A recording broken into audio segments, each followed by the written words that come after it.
ไก่สิสำเร็จแล้วพี่น้องเอ้ยข้าเจ้าโลกาพี่ยังจะให้เดียวนี่แหละส่วนให้ตอนนั้นสำเร็จเสร็จตอนเช้าอันนี้มาบุกตอนแรกมาบุกตอนแรกนี่มื้อนี้เอาแล้วรถคันบ่แล้วบ่ให้เมื่อเด้อมื้อนี้เด้อยินดีบ่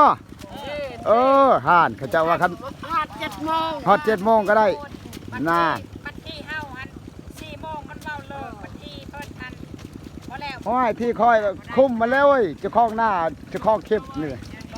เนาะเจ้าของคลิปให้คุมเด้อคันบ่นี่บ่ได้เด้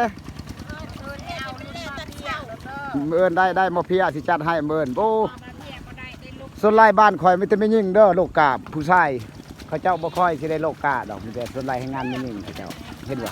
แม่ยิ่งอ้อยต้อยเด้อนี่ผู้ชายบ่มีพอคนโลกาส่วนผู้ชายนี่เฮ็ดเวียกไถนาขาดหน้าบ่ทางพ้นเห็นบ่มื้อนี้เป็นมื้อเริ่มต้นดำพี่น้อง